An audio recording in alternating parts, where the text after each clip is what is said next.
No es una canción cristiana. Ah, me habló una gallega, perdón.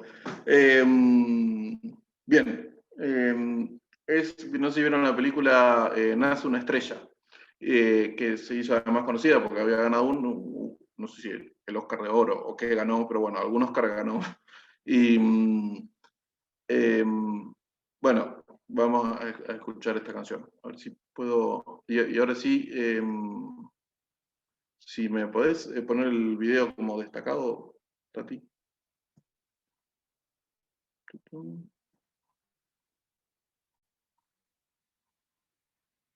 Ahí va. Si quieren un detallecito para mejorar la calidad o de imagen o de sonido, solamente mientras que comparto este video pueden apagar cámara y micrófono.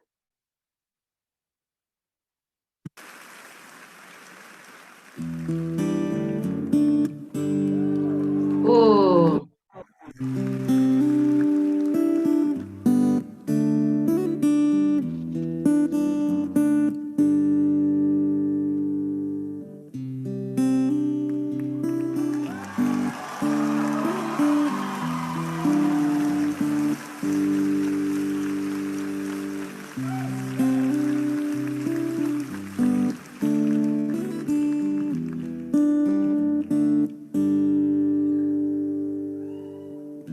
Tell me something, girl. Are you happy in this modern world? Or do you need more? Is there something else you're searching for? I'm falling. In all the good times I find myself longing for change,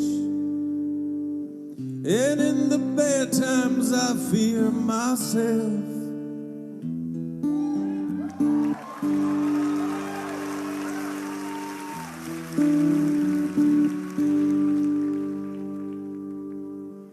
Tell me something, boy. Aren't you tired trying to fill that void? Or do you need more? Ain't it hard keeping it so hardcore? I'm falling.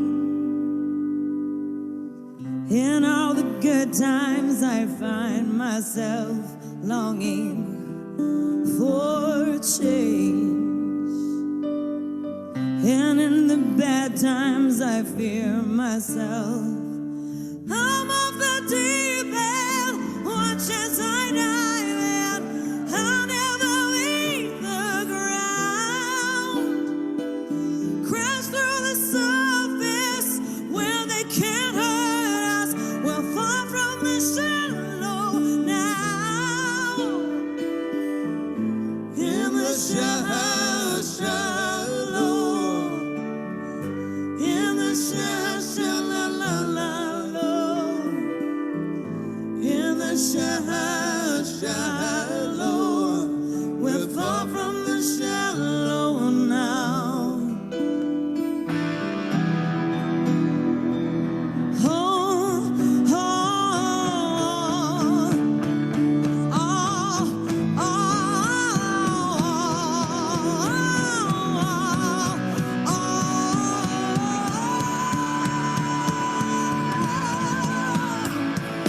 I'm off the deep end, watch as I dive in.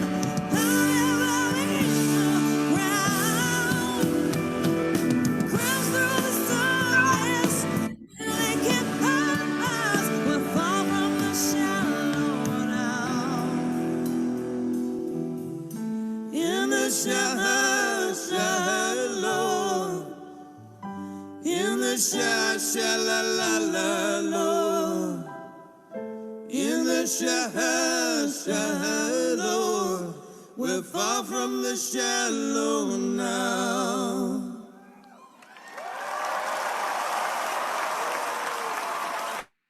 Bien. Bueno, Voy a ir directo al PDF y ahora les digo por qué esta canción. Pero me parece que estaba bueno empezar con esta pregunta, ¿no? Y van a ver que el PDF tiene como algunos títulos, como que está dividido en títulos. ¿Sos feliz en este mundo moderno? Que es esa pregunta que aparece en la canción. Y cómo nosotros vivimos nuestra fe en relación a eso.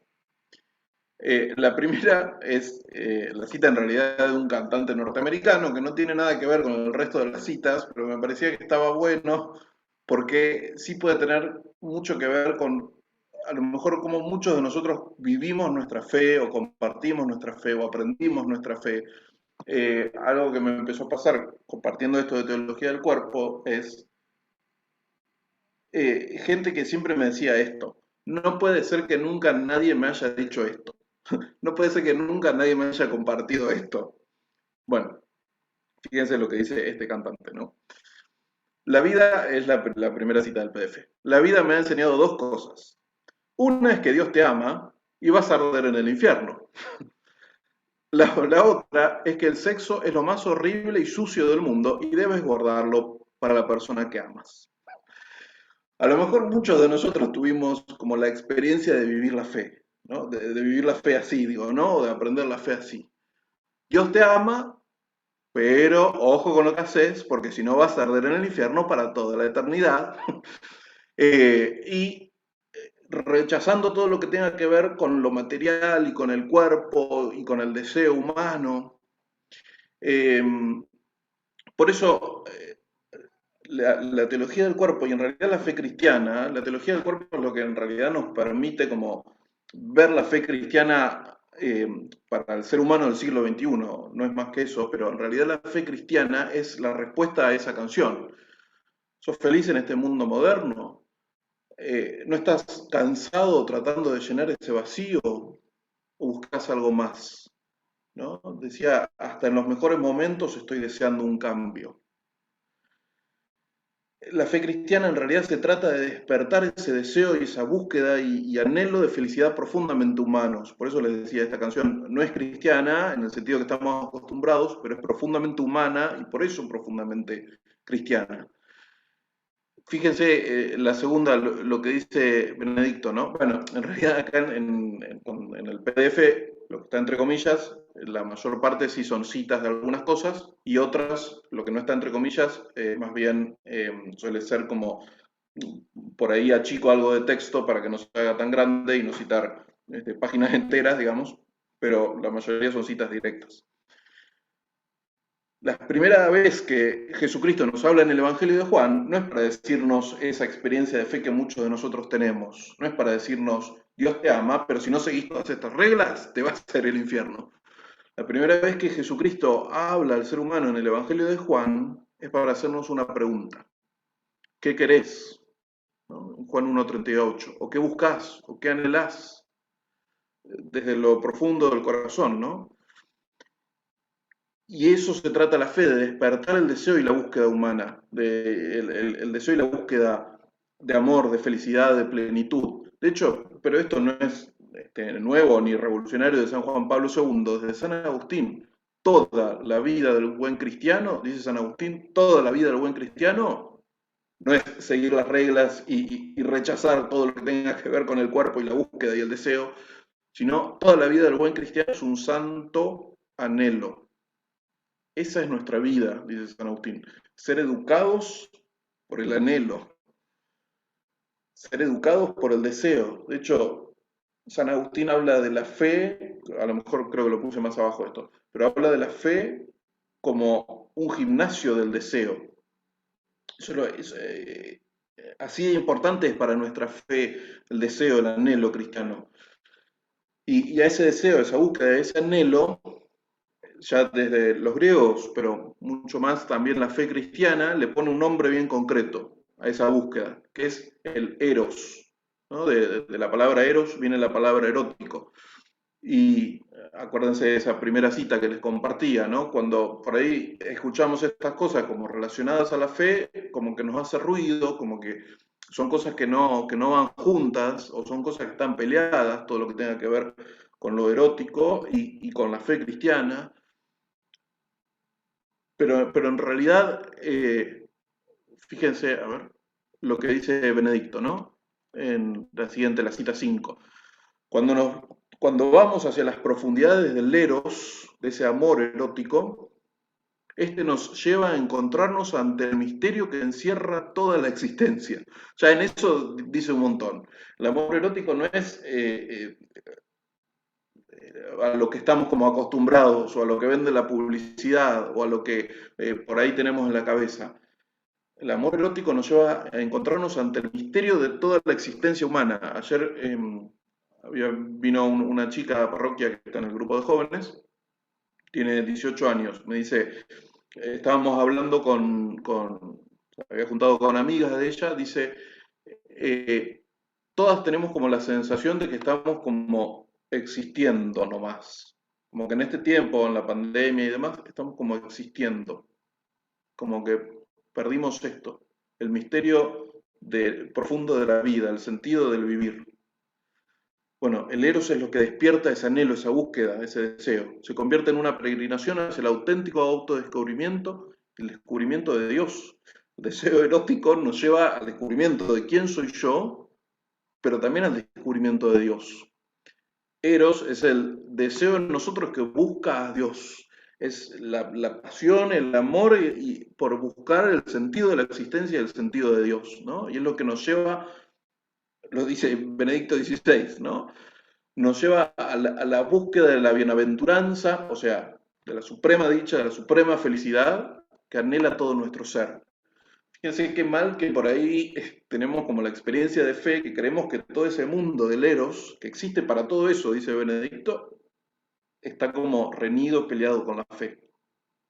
Es todo lo contrario. La fe es justamente buscar y despertar ese deseo, ¿no? De esa eterna bienaventuranza. Eh, fíjense, la primera cita del catecismo, o mejor dicho, el primer punto del catecismo, después de la introducción y de los títulos, ¿no? Pero el primer punto en el que arranca en sí el catecismo, lo mismo que Jesucristo, no es para dar una lista de reglas, es para despertar el deseo humano. Así de entrada arranca el catecismo. El deseo, empieza con esas palabras, que es la cita 7. El deseo de Dios está escrito en el corazón del hombre, porque el hombre es creado por Dios y para Dios, y Dios nunca deja de atraer al hombre hacia él. Nuestra fe es despertar ese deseo, y contrario a como por ahí muchas veces experimentamos nuestra fe o como nos enseñaron la fe, nuestra fe y la religión católica es la religión del deseo. No es una mala palabra. Es cierto que a lo mejor lo podemos vivir mal, ¿no? Eso es verdad.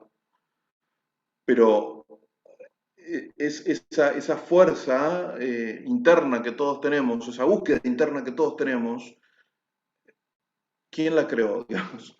La creó Dios y la puso en el corazón del ser humano para encontrar esto, el autodescubrimiento y el descubrimiento de Dios, el descubrimiento del amor infinito. Nuestra fe es la religión del deseo. Entonces vamos a hacer como el primer momento de compartir en grupos, les decía, vamos a tener dos, vamos a hacer esto.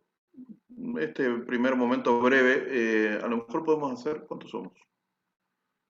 Podemos hacer 5 grupos, puede ser, y bueno, 4 o 5 grupos, y solamente una pregunta que les puse ahí al final de la primera página. ¿Alguna vez habías pensado en el catolicismo como la religión del deseo? Puede ser esa pregunta como disparador, pero si hay otra cosa, una cita, una idea, algo que les disparó y la charla va por otro lado, bienvenido sea. ¿No? Es una pregunta como disparador, pero si la charla va por otro lado, está perfecto. ¿Alguna vez habías pensado en el catolicismo como la religión del deseo? Hacemos este compartir en grupos. Obviamente, no sé si entre ustedes se conocen, pero si no se conocen, un minutito al principio para presentarse, saludarse y demás. Bueno, ¿estamos?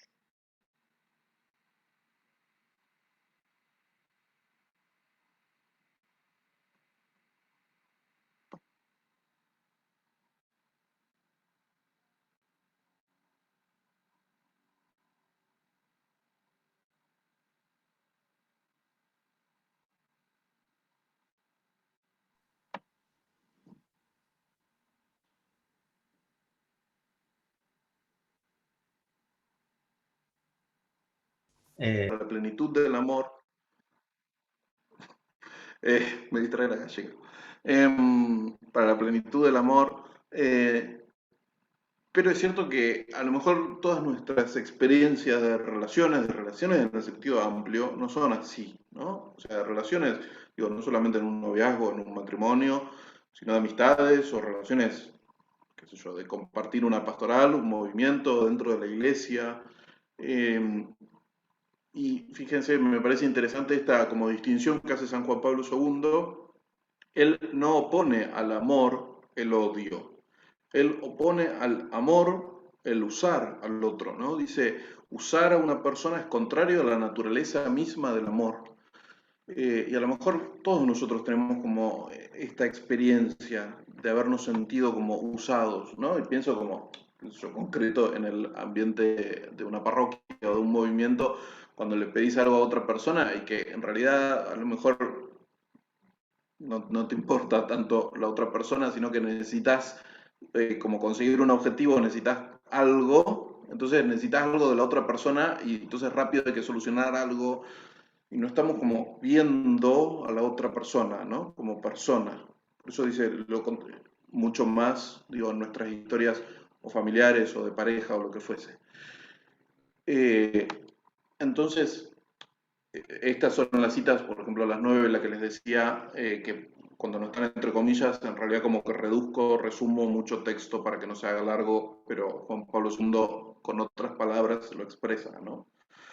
Dice, porque también en esto creo que estamos como todos de acuerdo, que en nuestra sociedad que vivimos hoy vivimos en una crisis del amor, ¿no? Eso no es ninguna novedad, que vivimos en una crisis del amor, pero lo que propone, la novedad que propone Juan Pablo II es esa crisis del amor tiene la raíz en una crisis de la persona, de que no sabemos justamente ver a la otra persona como persona, de que no sabemos ni siquiera qué o quién es la persona humana. La gran pregunta que quiere responder Juan Pablo II es, ¿quién soy yo como ser humano? O que nos quiere hacer Juan Pablo II. ¿Quién soy yo como ser humano? No sabemos eso, ¿no? Pero a la vez la crisis del amor tiene una raíz en la crisis de la persona y la crisis de la persona tiene una raíz en la crisis del cuerpo, ¿no? Por eso el nombre de teología del cuerpo, como que separamos, y pensemos como en el contexto cultural en el que vivimos, ¿no? Separamos a la persona del cuerpo, son como dos cosas aisladas. Vemos al cuerpo más como algo para usar, como una especie de objeto para usar, para conseguir como alguna satisfacción o para lograr como algún beneficio, inclusive en nuestro propio cuerpo, ¿no? Eh, Cuando hay algo de mi cuerpo que no me gusta, lo mutilo. Digo, es como la sociedad en la que vivimos. Entonces es más como el cuerpo, como algo para usar que como alguien para amar. La invitación de Juan Pablo II es eso, veamos en el cuerpo a alguien para amar. El cuerpo revela un misterio de la persona. El cuerpo revela quién sos, pero además el cuerpo de cada uno de ustedes, de cómo fuimos creados por Dios, de ese anhelo que decíamos que tenemos, de ese deseo, de esa búsqueda, todo quien somos como persona, como personas, revela algo del misterio de Dios. Y revela algo del misterio de Dios que el de al lado no revela lo mismo. Cada uno de nosotros muestra algo de Dios que es único a nosotros y que habla de Dios. Eh, Cuando no vemos a la persona como alguien que es digno de ser amado y que tiene la dignidad de ser creado a imagen y semejanza de Dios y que es absolutamente único en el mundo, dice Juan Pablo II, vemos a esa persona como. Esto, si se tienen que quedar con una sola cosa de todo este encuentro, quédense con esto. Cuando vemos a la persona como alguien digno de amor, con mayúscula, vemos a la persona como indispensable, irreemplazable e irrepetible. Indispensable, irreemplazable, irrepetible. Eso es lo que somos cada uno de nosotros. Y cuando pensemos en nuestras propias como experiencias de vida, ¿no? Cuando sentimos como violada esa dignidad, cuando nos sentimos lo contrario, cuando nos sentimos como prescindibles, como reemplazables, como repetibles, como si fuera un celular que se me rompe y hay otro que es el mismo modelo que venden en otro local, o se me rompe y compro otro, o de última el celular como que no es tan importante y lo puedo dejar en todo el día. O sea, cuando nos sentimos así, justamente nos sentimos tratados como cosas, como objetos. Y eso daña profundamente la dignidad humana. Em, Justamente la propuesta de fe del cristianismo es todo lo contrario. El cuerpo humano concreto revela a la persona y por eso habíamos empezado como empezamos, ¿no? La fe cristiana no niega nada del mundo material ni corporal. Todo lo contrario, hay un autor que a mí me gusta mucho, que es el autor de las Crónicas de Narnia, C.S. Lewis, dice: sé que algunos cristianos confundidos han hablado como si el cristianismo pensara que el sexo o el cuerpo fueran malos en sí mismos, pero estaban equivocados. El cristianismo es casi la única de las grandes religiones que aprueba completamente el cuerpo, que cree que la materia es buena, que Dios mismo asumió una vez un cuerpo humano. Y además dice y que ese cuerpo humano es parte esencial de nuestra felicidad. Fíjense que hasta tal punto Dios, pero toda nuestra fe valora tanto el mundo material que es una herejía despreciar el mundo material. Hay una herejía que se llama maniqueísmo, que ahora no viene al caso, pero básicamente dice el maniqueísmo, todo lo que tiene que ver con el cuerpo y con lo material es malo, entonces hay que vivir solamente una vida espiritual, entre comillas. Otra vez, a lo mejor muchos de nosotros fuimos como criados en esa concepción o en ese mundo, ¿no? Hay que despreciar todo lo corporal y solamente vivir una vida como del espíritu, entre comillas.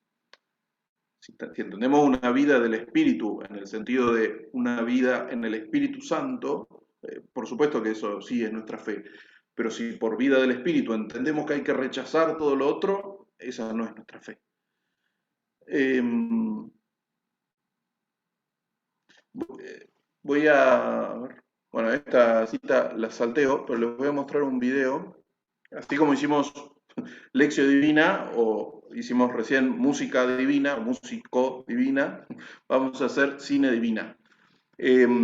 Toda esta experiencia como del amar a la persona y ver en el cuerpo que revela a la persona y como alguien digno de ser amado y que no podemos, y que la única forma de tratar a la persona es como ser irreemplazable, irrepetible, indispensable. Todo eso está muy bien mostrado, muy bien revelado en Toy Story 3.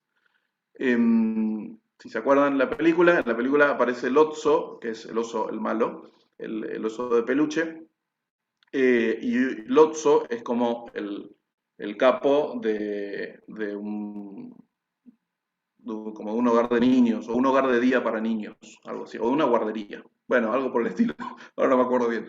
Pero Lotso es el malo de ahí, ¿no? Que manda sobre todo los juguetes. Miren muy bien esta escena y como escuchen muy bien los diálogos. Hacemos otra vez, Tati, si me pones en... Ah, espera que... banquen un segundo. Perdón, tendría que esto haberlo preparado antes, como en utilísima, y no lo preparé. Pero un cachito. Ya estoy. Recordamos también que pueden apagar las cámaras, así se ve mejor. Ahí va.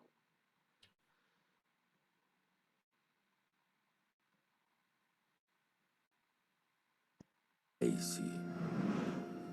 Estuve ahí el día en que Lotso salió de su caja. Daisy nos quería a todos, pero Lotso era especial. Los dos estaban siempre juntos. Nunca se ha visto a un niño y a un juguete más unidos. Un día salimos a pasear. Nos detuvimos, jugamos un rato. Después de almorzar, Daisy se quedó dormida.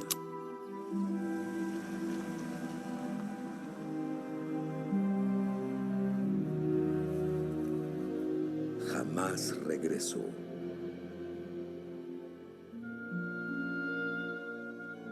Lotso no se dio por vencido. Tomó mucho tiempo, pero al fin volvimos a casa de Daisy.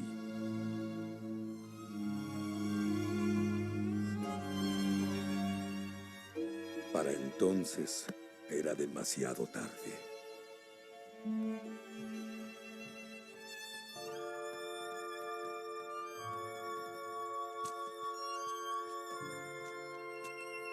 Ese día algo cambió dentro del Otso. Algo se quebró. Nos reemplazó. Vámonos. No, solo te reemplazó a ti. Nos reemplazó a los tres. ¿No es así? Ella ya no te ama. ¡Nos vamos! Estábamos perdidos, abandonados, sin amor, no deseados. Entonces llegamos a Sunnyside. Bien. Decíamos, Dios crea al ser humano, a cada uno de nosotros, para ese éxtasis de felicidad y de amor infinitos. Para eso nos crea. Pero a lo mejor muchos de nosotros hemos tenido como esa experiencia del Lotso, ¿no? Lotso se pierde y después Daisy, su dueña, lo reemplaza. Fíjense lo que decía Juan Pablo II, ¿no? Somos irreemplazables. Daisy, su dueña, lo reemplaza con otro oso exactamente igual. Juan Pablo II decía, somos irrepetibles. Por eso esto revela mucho de la humanidad y del corazón humano. Y el narrador cuenta, cuando se dio cuenta que el Otso había sido reemplazado, algo dentro del Otso se quebró. Y el Otso ahí cambia totalmente. Vamos, o sea, si esto es ser amado, si esto es la experiencia del amor, vámonos. Y lo que le responde el payasito, no solamente te reemplazó a vos, nos reemplazó a todos. A lo mejor, sí que estoy hablando de ositos de peluche y esas cosas, pero digo, a lo mejor todos conocemos como personas así, ¿no? Si yo soy miserable, vos también vas a ser miserable. Si yo soy infeliz, vos también vas a ser infeliz. Entonces, vamos a hacer un último compartir. Vamos a cerrar mucho más optimista que lo que estoy cerrando ahora. Pero vamos a hacer un último compartir. Vamos a hacer también 10 minutos. Puede ser, Tati. Lo mismo, las preguntas son como disparadoras, pero si la charla va por otro lado, bienvenido sea. Al final de la segunda página del PDF. ¿Cómo crees que usar a alguien daña a la persona? ¿Alguna vez tuviste una experiencia en la que te hayas sentido usado o usada por otra? Bien.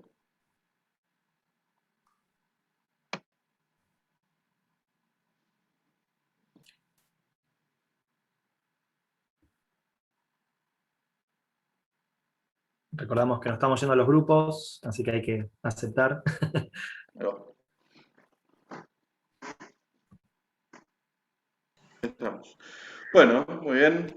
Bien los grupos. Segundo y último momento, en realidad.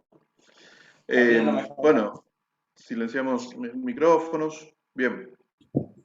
Entonces, como sintetizando, decimos, Dios nos creó para la felicidad, esa búsqueda, deseo de felicidad del ser humano y de amor, expuesto por Dios, es sano y la fe despierta ese deseo, pero a veces, contrario a eso, como lo opuesto a eso, tenemos la experiencia de usar a otro, de ser usado por otro, ¿no? Y acá viene como la gran buena noticia cristiana y la gran novedad de fe, ¿no? Que estamos hechos para el amor. San Pablo dice en Efesios, estoy en la cita 13 del PDF, dice que su misión es revelar el misterio que está oculto desde siempre en Dios. Hay un misterio oculto desde toda la eternidad en Dios que San Pablo dice que tiene que revelar, que tiene que contar. Y el mismo catecismo dice que Dios tiene un secreto, que durante toda la historia humana tuvo un secreto. San Pablo, y también con otras palabras, el catecismo revela cuál es el secreto más íntimo de Dios. Que Dios mismo es un eterno intercambio de amor. Padre, Hijo y Espíritu Santo, un eterno intercambio, una eterna comunicación de amor. y que el sentido de la vida del ser humano, y que para aquello para lo que fue creado el ser humano es para participar de ese intercambio. O sea, Dios valora tanto esa dignidad del ser humano como irreemplazable, irrepetible, que, que nos creó para eso, para participar en esa eterna comunicación de amor, de felicidad, como meternos adentro de la Trinidad, ¿no? ¿Y de qué manera concreta vemos ese misterio? ¿De qué forma concreta se revela ese misterio? ¿Cómo sabemos que eso es verdad? ¿Cómo sabemos que eso es verdad? Dios lo quiso hacer tan claro que eh, como que lo grabó en el cuerpo humano, como que lo imprimió en el cuerpo humano. Dice Juan Pablo II, la persona, el ser humano revela el misterio de Dios, pero no solamente el ser humano solo, sino el ser humano cuando entra en comunión, así como Dios es esa eterna comunión de amor, cuando el ser humano entra en comunión con otro, revela algo de Dios, ¿no? Y fíjense, esta cita es como central en todo esto que estamos compartiendo. También es de Efesios. Dice, por eso el hombre dejará a su padre y a su madre para unirse a su mujer y los dos serán una sola carne. Bueno, bien, hasta ahí como está hablando del matrimonio, ¿no? Del matrimonio y de la unión sexual también. Pero dice San Pablo, este es un gran misterio. Dice en griego, es un mega misterio. Y yo digo que se refiere a Cristo y a la Iglesia. Todas estas realidades que venimos compartiendo, inclusive la realidad del unirse en una sola carne y la realidad corporal del ser humano, es para revelar todo esto.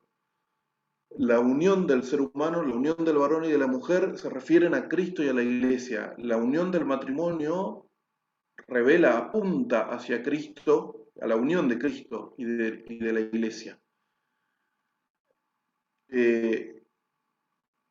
Estas dos páginas voy a tratar de hacerlas un poco más rápido, ¿no? Dice Juan Pablo II, esto es sobre todo lo que Dios quiere comunicarnos en todas las escrituras. Todas las escrituras son una gran historia de amor y una gran historia de matrimonio. Todas las escrituras empiezan con la historia de Adán y Eva, con la unión del varón y la mujer, terminan con la historia de otro matrimonio, que es las bodas, la fiesta eterna de bodas del Cordero, o sea, la unión de Jesucristo y la Iglesia, y en el medio, en el centro de las Escrituras, hay una gran poesía de amor erótico, ¿no? De ese amor que decíamos que es el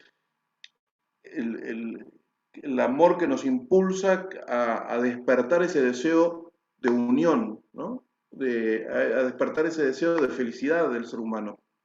Todas las escrituras revelan una gran historia de un matrimonio.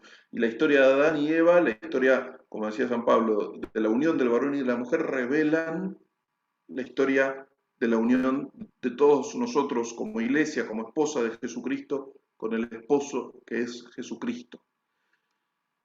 Esto como que no es una nota al pie, no es una imagen más. Es cierto que ninguna imagen es totalmente perfecta para mostrarnos el amor de Dios. Pero esta es la imagen que mejor muestra cuánto Dios se quiere unir a nosotros. El Cantar de los Cantares, que es esa poesía de amor erótico, dice, su deseo es por mí. O sea, la esposa, pongámonos nosotros como iglesia esposa en ese lugar. La esposa dice, su deseo es por mí. Dios me desea, Dios me busca. La historia de la fe no es la del ser humano haciendo un montón de esfuerzo y un montón de cosas para buscar a Dios, sino del Dios que me ama tanto, que me busca y su deseo tiende hacia mí, o es por mí, dice el Cantar de los Cantares. En otra cita, en Oseas, dice Dios al pueblo, ¿no? A la esposa, a la iglesia, te desposaré conmigo para siempre, como dice Isaías, como el joven se casa con una virgen, así se casará contigo tu constructor o el que te hizo. Y Jesucristo, que es la mayor revelación de ese deseo de Dios que tiene por unirse completamente con nosotros, Jesucristo hace el mayor acto de unión con nosotros. Este es mi cuerpo entregado por ustedes. Hay ver si puedo compartir. A ver, bánquenme un segundo, ¿no? Porque esto no... Estaba fuera de guión, pero me acordé que lo tengo acá y a lo mejor está bueno si lo puedo compartir. Fíjense, a ver lo que dice la cita 22. Dice Juan Pablo II, la Eucaristía es el sacramento del esposo y de la esposa, ¿no? Así como la cita esa de Efesios dice, los dos se unirán y serán una sola carne. ¿En qué momento de la fe cristiana, aparte del sacramento del matrimonio, digo, en qué momento de la fe cristiana eso se hace realidad? En la Eucaristía. Por eso la Eucaristía es el sacramento del esposo y de la esposa, de los esposos, pero no solamente de los esposos cristianos, sino de los esposos divinos, de la esposa Iglesia y del esposo Jesucristo. En ese momento nos hacemos una sola carne con la divinidad, con Dios mismo. Esa es la grandeza de la Eucaristía. Y fíjense, hay como una imagen que lo revela muy bien. Si puedo... ¿Me deja compartir una imagen? ¿Por qué no me deja compartir una imagen?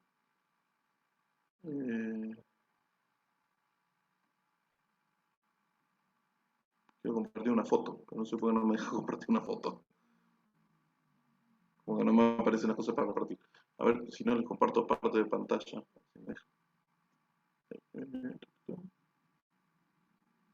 Ahí. ¿Eso lo ven? Sí, genial. Nada, es una cama, ¿no? Pero la típica cama de los reyes. Otra vez, la unión del varón y de la mujer que genera vida, que es el amor que genera vida, ese signo también apunta, perdón, sé que están viendo otra cosa ahora, pero aunque me...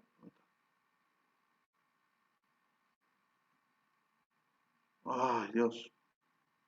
Acá. Esto está hecho así a propósito. Esa es la Basílica de San Pedro, ¿no? Siempre la iglesia entendió al altar como un lecho nupcial. Fíjense que tiene las mismas, digamos, como la misma simbología de la cama de reyes. Porque el altar es el lugar en donde el esposo se entrega a la esposa. Yo vine para que tengan vida y la tengan en abundancia, para crear nueva vida en la esposa. El altar es el lecho nupcial, ¿no? Pero de los esposos divinos. Esa es la grandeza del amor de Dios, y de ahí se desprende toda la fe cristiana, y de ahí se desprende toda la vida cristiana, ¿no? Todo lo que por ahí en las cosas de fe o en las cosas de moral o en aquellas cosas que a lo mejor no entendemos, que sabemos que en el diálogo con la sociedad causan ruido o que quedan como desactualizadas o fuera de época, todo se desprende de ese misterio. Ahora obviamente no me da el tiempo y la invitación es en realidad que puedan profundizar mucho más en esto. Después en todo caso, no sé, les hacemos llegar como algún material, yo tengo algunos libros en digital y demás, pero vale la pena muchísimo profundizar en esto. Y solamente esta última cita que me encanta, decía, todas las escrituras revelan una historia de amor y de un matrimonio, ¿no? Y en el centro de las escrituras está esta poesía de amor, que es el Cantar de los Cantares. Este es un párrafo del comentario de Santa Teresa de Ávila al Cantar de los Cantares. Dice, la última cita de la 23. El rey parece no negarle nada a la esposa.